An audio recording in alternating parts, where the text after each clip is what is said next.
Hello everybody. If you want to read all the stories in full, please go to www.steveuk.blog. Thank you. Short Story 594, The Empty Levels, Intermediate. Sarah hurried through the rain-slicked streets, her heels clicking on the pavement. It was past midnight, and the city felt deserted. She had stayed too late at the office, finishing reports for her demanding boss. Now, all she wanted was to get home to her warm bed. The multi-storey car park loomed ahead, a grey concrete giant with flickering lights. She drove up the ramp to the third level, where she always parked. The place was almost empty, only a few cars scattered like forgotten toys. She found a spot near the lift and turned off the engine. The silence pressed in, broken only by the distant hum of the city. Grabbing her bag, Sarah stepped out. Her footsteps echoed off the walls as she walked towards the lift. Then, she heard it, a soft scraping sound, like nails on concrete. She stopped and listened. Nothing. Just my imagination, she muttered, shaking her head. The lift doors opened with a ding, but inside, the light was out. Sarah hesitated, then took the stairs instead. The stairwell was dimly lit, shadows dancing on the walls. As she descended, the scraping returned, louder this time, coming from above. Her heart raced. Was someone following her? On the second level, she glanced back. No one. But the air felt colder, heavier. She quickened her pace, her breath coming in short gasps. Suddenly, a whisper echoed, "Sarah." She froze. How did it know her name? Panic surged through her. She ran down to the first level, her keys jingling in her hand. The exit was just ahead, the barrier glowing under a single bulb. But as she reached her car, she had parked on the third level. Confusion hit her. Had she taken the wrong stairs? The scraping grew frantic now, like claws scratching closer. Turning, she saw it, a figure in the shadows, tall and twisted, with pale skin and empty eyes. It wasn't human. It moved jerkily, like a broken puppet, whispering her name again. Sarah screamed and bolted for the ramp. The thing lunged, its cold fingers brushing her arm. She tripped, scraping her knee, but scrambled up. Racing to her car on the third level, she slammed the door and locked it. The engine roared to life. As she sped down the ramps, she glanced in the rearview mirror. The figure stood there, watching, but it didn't follow. At the exit, the barrier lifted, and she burst into the rainy night. Days later, Sarah read the news. A woman had gone missing in that car park years ago, her body never found. Locals whispered of a ghost, luring victims with familiar voices. Sarah never parked there again. But sometimes, in the quiet, she still heard the scraping. Vocabulary notes. Loomed. Meaning, appeared in a large, frightening, or impressive way, often suggesting something threatening or overwhelming. Use in story describes the multi-storey car park as a large, intimidating structure that stands out in the dark, rainy night. Example from story: the multi-storey car park loomed ahead, a grey concrete giant with flickering lights. New example: the old castle loomed over the village, casting a dark shadow on the houses below. Similar words: towered, hovered, rose, dominated. Flickering. Meaning, shining or burning unsteadily, with light or movement that goes on and off quickly. Use in story describes the unreliable, unsteady lights in the car park, adding to the creepy atmosphere. Example from story: the multi-storey car park loomed ahead, a grey concrete giant with flickering lights. New example: the flickering candle made strange shadows dance on the walls of the old house. Similar words: flashing, wavering, twinkling, blinking. Scraping, meaning a harsh sound or action caused by something rubbing or scratching against a surface. Use in story, used to describe the eerie sound Sarah hears, increasing tension and suggesting something unnatural. Example from story, then, she heard it, a soft scraping sound, like nails on concrete. New example, the scraping of the tree branches against the window kept me awake all night. Similar words, scratching, grating, rasping, scuffing. Jerky, meaning moving in sudden, uneven, or abrupt ways, often lacking smoothness or coordination. Use in story, describes the unnatural, unsettling movement of the ghostly figure, enhancing its creepy appearance. Example from story, it moved jerkily, like a broken puppet, whispering her name again. New example, the robot moved in a jerky way, as if its motors were malfunctioning. Similar words, twitchy, spasmodic, erratic, unsteady. Luring, meaning attracting or tempting someone to do something or go somewhere, often with a sense of danger or deception. Use in story, describes how the ghost in the car park reportedly attracts victims, adding to the horror of the story's conclusion. Example from story, locals whispered of a ghost, luring victims with familiar voices. New example, the bright lights of the city were luring young people away from their quiet villages. Similar words, enticing, tempting, attracting, drawing. Story written by Grok AI. Image created by Imagio AI.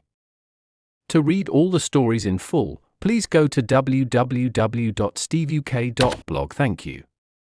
CC Music, drifting at 432 Hz, unicorn heads. So what makes a story truly scary? I mean, really, truly scary. It's not just about things that jump out at you. Today, in this explainer, we're going to deconstruct the short horror story, The Empty Levels, and pull back the curtain on the author's toolkit, all the subtle tricks they use to build that creeping sense of dread that stays with you. Right from the very first line, before anything has even happened, the author creates this immediate, heavy sense of isolation. And notice that language. The silence doesn't just exist, it pressed in. That makes it an active, almost physical force. It feels oppressive, threatening. This is a masterclass in building atmosphere. So, our story is all about a woman named Sarah. She's just finished working late and is heading home. It's a scenario we can all picture, right? That long, tired journey through a city that's mostly gone to sleep. Grounding the story in something so normal, so relatable, just makes the horror that comes next feel so much more real. And she ends up in a place we all know. And, let's be honest, a place we all dread being in alone at night. A multi-story car park. It is the perfect horror setting. Think about it. It's this cold, concrete, echoey space. And at this time of night, when it's almost empty, it stops being a normal place and turns into something, well, something deeply unsettling. And this right here is where you can see the author's craft really start to shine. They don't just say the car park was big. No, they choose the word loomed. It's such a deliberate, powerful choice. It basically gives the building a personality, like it's a predator, just watching and waiting. Suddenly, it's not just a place, it's a character. And when you see the full sentence, you see how all these pieces work together. Loomed is paired with gray concrete giant and flickering lights. So the building isn't just big, it's a giant. And the lights aren't just on, they're unreliable, they're failing. Every single word here is chosen to dial up that feeling of dread. Okay, so the stage is set, the atmosphere is officially creepy. Now the story starts to carefully, methodically raise the stakes. This is the rising action, that critical part where a general feeling of unease starts to morph into genuine fear. The way the fear escalates here is just masterful. It's a slow burn, not a sudden shock. It all starts with something small, something you could almost dismiss, a soft scraping sound. Then a practical problem gets layered on top, the broken lift, which forces her deeper into this vulnerable space. From there, the threat becomes personal, then psychological. Each step just strips away another layer of her safety. And the use of sound is particularly brilliant. That first scraping noise is vague, It's unnerving, but it could be anything. But when that sound turns into a whisper of her own name, Sarah, the whole game changes. The threat isn't random anymore. It's intelligent. It's focused right on her. And somehow it knows who she is. And now, this is the question that's just hanging in the air, for Sarah and for us. The suspense has been cranked all the way up. We've gone from a creepy, empty place to a targeted, unseen threat. We just have to know the answer. And you better believe the story delivers an answer. We are now at the climax, the moment where all that tension that's been so carefully built finally snaps, and the horror just comes rushing in. And what's so scary is how simple yet potent the description is. Tall and twisted, pale skin, empty eyes. It's just a few key details, but it paints this perfect picture of something that is fundamentally wrong, something that is clearly not human. But honestly, what it looks like isn't even the scariest part. It's the movement. The author describes it as jerky. Now, this taps directly into that feeling we call the uncanny valley, that deep, primal unease we get when something looks almost human, but its movements are all wrong. The simile here is just fantastic. Like a broken puppet. Can you just picture that? That unnatural, twitchy, broken movement is so much more terrifying than a monster that just runs. The way it moves is just as disturbing as the way it looks. And that reveal is the trigger for the chase. Sarah screams, she falls, she scrambles back towards her car on the third level in this desperate run for her life. All that slow, creeping tension is just unleashed in this one single burst of frantic, heart-pounding action. But escaping the car park doesn't mean she's escaped the story. Oh no. A good horror story lingers, and this resolution shows us exactly how deep the scars can go. And this is the twist that reframes the entire story. Sarah finds out about a local legend, a ghost story tied to that exact car park. This isn't just backstory. It's a chilling explanation. The whisper of her name wasn't random. It was a calculated trap.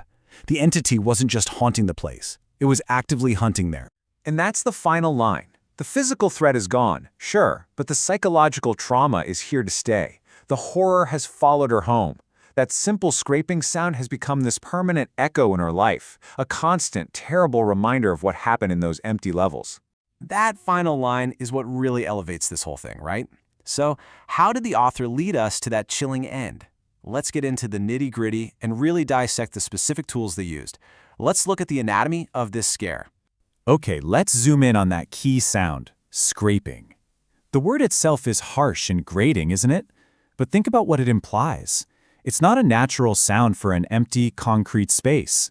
It suggests something being dragged, maybe something broken, or something clawing its way towards you. It becomes the creature's haunting signature, and when it's first introduced, the author gives us that visceral, deeply unsettling image, like nails on concrete, planting that very first seed of real terror. The other crucial word from the ending is luring.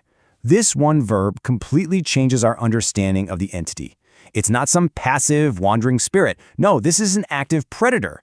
And it has a specific method for hunting. It uses deception to trap its prey. And that is infinitely more terrifying. Connecting this lure to familiar voices reveals the ghost's truly insidious nature. It uses intimacy as a weapon.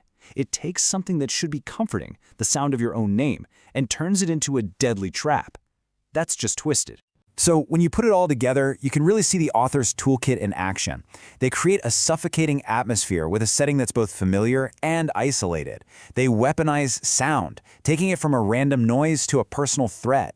They control the pacing perfectly, letting that dread build slowly before the final chase. And they tap into our primal fear of the uncanny with a creature that looks and moves in ways that are just fundamentally wrong.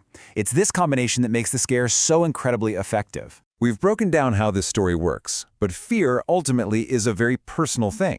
So the question I have for you is, what works on you? Is it that slow, atmospheric dread, the uncanny movement of a creature, or is it something else entirely? It's something to think about the next time a story sends a chill down your spine.